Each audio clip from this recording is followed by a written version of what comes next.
Hello అండి, నేను మీ doctor Rajani Priyadarshini. ఈరోజు మీ ముందుకి లో ఏఎంహెచ్ అంటే లో ఓవేరియన్ రిజర్వ్ ఎలా ఉంటుందో మీకు స్కానింగ్లో చూపిస్తాను. వీళ్ళు 13 years మెరిటల్ లైఫ్ ప్రెగ్నెన్సీ కోసం వచ్చారు. ఇందులో భాగంగా యూట్రస్ స్కాన్ చేసాము, నార్మల్ ఉంది. ఓవరీస్ చూడండి, ఇది ఓవరీ. ఇందులో ఫాలికల్స్ ఎన్ని కనిపిస్తున్నాయి మనకి? 1 2 చిన్నగా 3. సో ఇట్ సైడ్ 3 ఉన్నాయి, ఇట్ సైడ్ కూడా 1 2 3.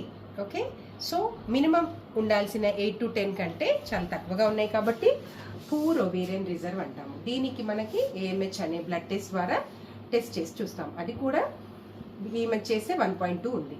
యూజువల్గా మనము 4 to 6 నార్మల్ వాల్యూ తీసుకుంటాము. ఇందుకి ఏఎంహెచ్ వాల్యూ తక్కువ ఉంది, ఎగ్ కౌంట్ కూడా తక్కువ ఉంది కాబట్టి వీరిని పూర్ రెస్పాండర్స్ లో ఏఎంహెచ్ అని కేటగరైజ్ చేస్తాము. సో వీళ్ళకి మంచి కౌన్సిలింగ్ ఇచ్చి తర్వాత ఇంప్రూవ్ చేయడానికి మెడిసిన్స్ ఇచ్చి వాళ్ళకి కూడా అన్ని ఆహారపు అలవాట్లు అవన్నీ చెప్పి తర్వాత మనము ప్రెగ్నెన్సీ కోసం